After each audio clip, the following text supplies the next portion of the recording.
How cute is this little chick? He's so happy to be hatching from his little chocolate cake egg. He's made it of modelling chocolate, and I'm going to show you a really cool hack for how you can make this sculpted cake with zero carving. So this is quite a small little cake, so I'm just taking a 2.5 and a 3-inch circle from a 6-inch round, and that's all the cake I need. So here comes the hack. There's no carving involved in this one. I'm going to use a Cake Star egg mould. You can get small, medium or large in this one, and you can use them to make Easter eggs, but I'm going to use it to make the perfect egg shape with zero carving. So here's what I did. I took my mould, I decided I wasn't going to make a whole egg because I'm going to have this little chick hatching out the top of it. So I've got the cling film going about 3/4 the way up the egg, and then I'm coating the mould with milk chocolate ganache, and then I'm going to slot my little cake rounds into it. So the widest one, the bigger one, will go as the top layer, and then I'm just going to figure out how much space I've got left and put in that smaller layer. It turned out I had to take some away from this cake. It was too deep for what space I had left in the mould, so I had to cut across the height of the cake to slot it into place. Once I was quite happy with the size of the cake and that it was going to fit, I just put some filling in between the two layers and I slotted it into the space that I had left. And then I'm just taking more of my ganache and coating the whole cake before I put the other half of the egg mould on top.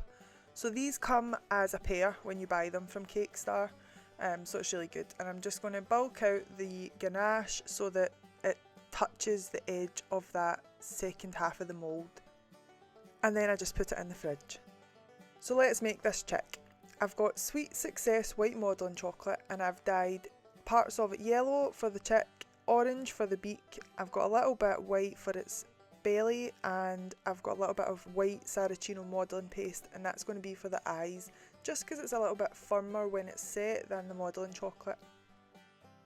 Okay, so I've got the pieces for the body and the head here, and I'm just checking the size. I want the head to be a little bit bigger than the body, just because it's like a little cartoon character, so I want it to be oversized, and that'll make it extra cute. So I'm using my thumbs to make the eye sockets, and I'm just pushing down, and then I'm going to make the shape of the head. So if I push up under the cheeks and then down above where I want the cheeks to start, then it exaggerates that cheek shape and makes it look really happy and cute. And kind of chubby. I'm using my balling tool to make those eye sockets deeper, and then I'm just pressing with my thumbs to make the cheek shapes pop. So the balling tool has made the eyes really big and round, and I'm just flattening them out at the bottom with my modelling tool. So I've got the white modelling paste for the eyes. I'm just rolling them into the rough shape of the eye socket, and then I just press it in with my hand and smooth it around to fill up the socket that we've just made. So it can be quite deceiving when you watch some of these videos and see how quick everything's moving, but I've slowed this one down to normal speed so you can see just how much time I take to place the eye where it needs to be and smooth it out, and even at that I've trimmed away some of the excess so you don't get bored watching this forever. So we're moving on to the beak now. So I've got my little piece of modelling chocolate that I've dyed orange, and I'm getting it to the rough size and shape that I want, and then I'm going to place it on the face and just make sure that I'm quite happy with how it looks before I start changing how the face looks to house the beak. So I said earlier I want these cheeks to really pop, so I'm pushing down with my modelling tool and smoothing the paste from between the eyes downwards, and that's going to make a little ridge and make it look like the cheeks are popping out. And then I'm going to basically make the shape of the beak in the face, and that will make the beak sit within the face rather than looking like we've just stuck something on the front. I use my water brush to put a little bit of water on the face, and then that will secure the beak and it means it won't fall off. And when I'm quite happy with the beak and the shape and everything, I'm going to use a really sharp knife to slice downwards towards the face and open up that beak. I spent a little bit more time shaping the beak, making it narrower and pointed in the middle, pointing downwards on the top, and then I just took my time to place the nostrils with the sharper end of my modelling tool. I'm using my tiny little circle cutters for this one, and all I'm doing is marking out the shape for me to then colour in. I'm not pushing into this hard, I'm just making an indentation. And that just gives me an outline for when I colour the blue of the eyes. So I chose to colour the iris blue with my Fractal pen. You don't need to do this, you could use modelling paste in any colour you like and then put the black in the middle, but I quite like this colour of blue and it's quite nice and easy and fast. And now I'm going to build out the cheeks with the modelling chocolate, and this was the reason I chose to go modelling chocolate in this one, because I do find it blends a little bit easier than paste or fondant, but you could definitely use modelling paste and just get the shape of your head all at the one time at the beginning, but I just find making little characters and being able to build up the face without having lots of seams is a little bit easier with modelling chocolate. So yeah, I'm just adding a piece on each side of the beak where I want the cheeks to be full and come out, make it look like a really sort of happy, chubby little chick. So I just add pieces on where I want to build it out. I'll smooth it against the rest of the face with my modelling tool, but I'm not being very precious about making sure it's as smooth as the rest of the head, because I'm going to texture this whole head to make it look like it's got little feathers or, you know, like little fluffy sections. I'm not quite sure what you would call that on a chick. It's definitely not fur, but I don't think when they're babies they're quite feathers yet, just fuzz. So yep, it takes a bit of time to do that. So we've jumped ahead and this is what the little fuzzy chick head looks like once the whole head has been textured. And I'm going back now to the eyes and adding in the black pupil, and I'm going to do that with modelling paste instead of colouring it in, because I just think it has a much cleaner look, and I do think this looks better for cartoon style characters as opposed to something that looks more realistic. I think the little black paste pupils do look better than colouring them in. So now I've just got a little piece of red modelling paste and I've just moulded it into the shape of what I think a chick's tongue would look like. And I'm just trying that in the beak to make sure I get the right size and shape before I fix it in. And once I'm happy with that, again, I'm going to take it out and I'm just going to colour the inside of the beak black. And that will make it look like the shadow that's within the mouth before the tongue gets secured in. And again, I'm just going to stick this tongue in with a little bit of water using my little water brush, and just make sure I'm happy with the shape and everything, put it in place, and I'm moving it about with my modelling tool, and then I'll press in using the veiner side of the tool, just a little line that you would have down the middle of the tongue. So, eyelids now. I've got a little piece of yellow modelling chocolate and I'm rolling it back and forth with something flat, basically. It could be anything. A fondant smoother, I've got a little acrylic plate, anything, because if you use your fingers for this or your hand, you can put little indentations in the paste, and that just doesn't look as good. Also, when you're using modelling chocolate, heat can make it a lot softer and harder to work with, so if you can use tools instead of your hands, that will make your life a little bit easier. And now that it's secured in place, I'm picking out just a tiny little area on the bottom right of that eye, and I'll do the same on the left as well, bottom left, and that's making some space for where I'm going to put some eyelashes for this little chick. So what I do with this is I put the eyelid on with a little bit of water, and then I'm going to match up the piece that I've taken off. Once I've smoothed everything where I want it to be and I'm happy that it's fixed, I've got my Dresden tool, I've taken it to the bottom right, and I'm just gently dragging it across the top without pushing anything in, just so that I can line it up and they're both in the same place. And then I can go back once everything's all set a little bit and add in some black eyelashes. So right now I'm going back to my white modelling paste and I've got a tiny little circle cutter, and I'm going to put on the highlights of the eyes because this just totally brings the character to life. Place them where I want them, secured with a little bit of water, and you can press down on them if you need to with your modelling tool or your finger. So I'm back with some black modelling paste now. I'm going to roll that out with my little acrylic plate and just stretch it very gently before cutting the piece totally in half You'll need quite a sharp knife to do that, so that it doesn't just squash the paste. But I wanted a really thin piece for this eyelash. This was really fiddly work. It did take a bit of time. I've cut a lot of that out so you don't get bored watching it, but don't be deceived by the couple of minutes that you see me placing these eyelashes. This took a lot of time and a lot of patience, and as you can see, I gave up trying to fit them with my fingers, and I've got these tiny little tweezers that I only use for cake decorating. Of course, these would not be used on anything else, but yeah, they're really handy for placing really small detailed parts. So I think I went for about 3 or 4 on either side, and then I thought, yep, job's a good one, cannot be spending any more time on eyelashes. So I placed the head out of the way, and I'll get my chocolate cake back out of the mould. So I've taken the cling film off, so that side came off really easy, and then I tugged at the other side. It did not want to budge, so I've had to use my knife to prise it out. So yeah, I definitely would recommend the cling film, probably on both sides, to be honest. It does look like it's a chocolate Easter egg, but just remember this is ganache and not chocolate, so it's a little bit softer, and you can sort of carve it. So all I'm doing here is scraping the seam so that it's all flat and there's no ridge, and then on the very bottom of the egg I'm cutting a little bit away so it's flat, and the egg will sit on the work surface and it won't want to rock or roll away. So this is the chick's body now. I'm just checking the sizes first. I want to make sure that the head's still an okay size for the body and the body's an okay size for the egg.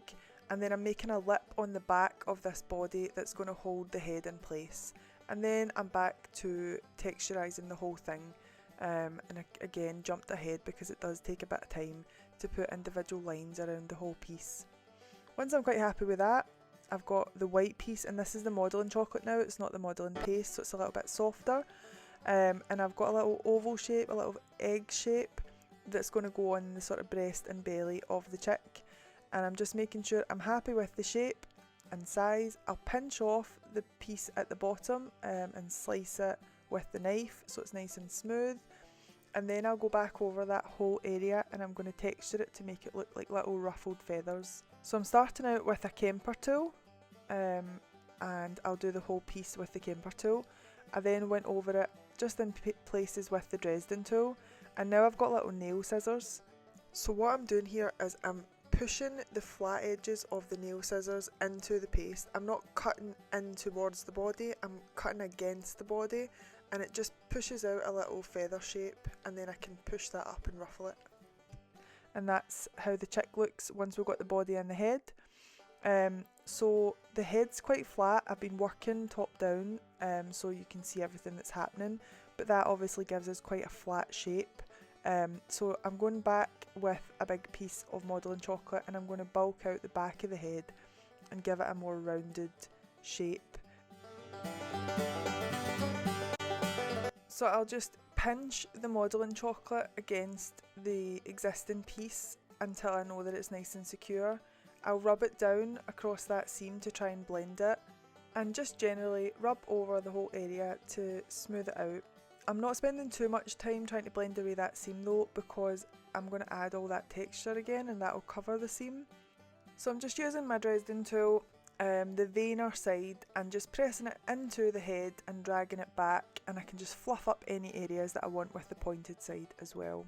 And once I'm quite happy with the whole head and that it's got fuzz looking texture all over it, I'm taking little small thin pieces of paste or modelling chocolate I should say, and I'm just rolling it out and I'm just going to add them on individually. And again, you don't need to do this, but I just think it adds a little bit more character. So if this is your sort of thing, if you've enjoyed this video, whether it's just something that you like to watch or you would like to learn how to make these sort of characters, then don't forget to like and subscribe to my channel. Now look at that face. Is it not just the most adorable little face you ever did see? He certainly wants you to subscribe. So I'm quite happy with the body and the head, and I'm going to go back to the egg now, and I'm just going to carve it to look like it's broken. So this is the ganache that I'm cutting away here, not the cake, and I'm just cutting little pieces out, little triangles to make it look like a broken hatched egg. So now I have overheated some ganache, as you can see. That's why it doesn't look as good as the other stuff, but it will when it's cooled. I'm just going to spread that over the top of the cake, and then I'll just put it aside to set while I colour some fondant. So I didn't want to just use the stark white fondant, so I just added a little bit of soft caramel. This is a Colour Splash branded water-based colour, but yeah, I didn't want it to be perfect. This is going to be like a little speckled egg in the end as well. So I just added a little bit, and as you can see, it almost even looks a little bit marbled, which I quite like. So I've just used a little spritz bottle which has some clean water in there, and that's all that is, and it just helps the fondant to stick to the ganache as I'm wrapping it around. So I'm just taking my time as I work around this, because covering any rounded shape with fondant is an absolute nightmare. Like, it's just so difficult to try not to get creases in it. So yeah, it looks like it took me 5 minutes, but it took a lot longer. And I'm just trying to pull everything up and away from the rounded part, and then go back and smooth over any creases that might have ended up in there. So once I'm quite happy with that, I'm just cutting away all the excess, making it a little bit easier to work with. And then I'll go round again and cut those triangular shapes into the fondant to match up with the shapes that I cut into the ganache earlier.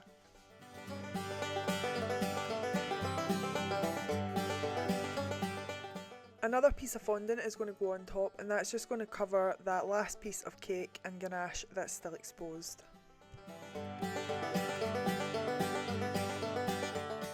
So I want this egg to look speckled, but not just speckled. I want it to be really colourful as well.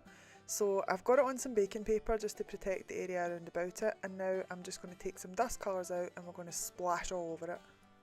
So I've picked my favourite colours here. I've got strawberry, peacock blue, citrus green, sunset yellow, pale terracotta and burgundy, and I'm just going to mix them with the Sculpted dipping solution. So I want the consistency of this paint to be quite runny, because what I'm going to do is flick my paintbrush towards the egg and it's going to splash all over it.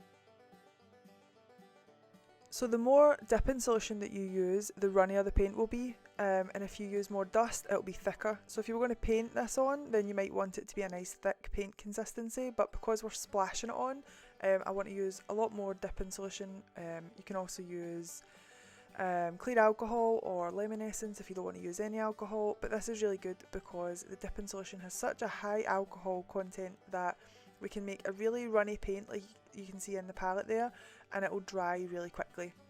So this technique just makes the egg look speckled, but it gives us an opportunity to add colour to the egg, which I love, especially the fact that it's a little Easter creation. We want to add more colour to it and just get a little bit creative with it. So once I've satisfied my creative side and I've got all the colour on the egg, I'm just going to put the chick on top and get an idea of where it's going to sit within the egg, and that will give me an idea of size of how much of this cake I want to cut off. I'm not cutting deep into the cake because it's only a small cake, so the more we take away the less cake we've got to eat, but I want to take away a little circle for where the chick will sit, and it will make it look as if it's actually inside this little half an egg rather than sitting on top, which just won't look as impressive. So I've cut that shape out. I've pressed down against the fondant and the ganache, not against the cake because that could cause it to collapse, and then I've just added a little piece of fondant on top to cover any areas of cake so it doesn't get messy or dry, and then I can place the chick on top and know that it's exactly how I want it to look and the sizes are all right.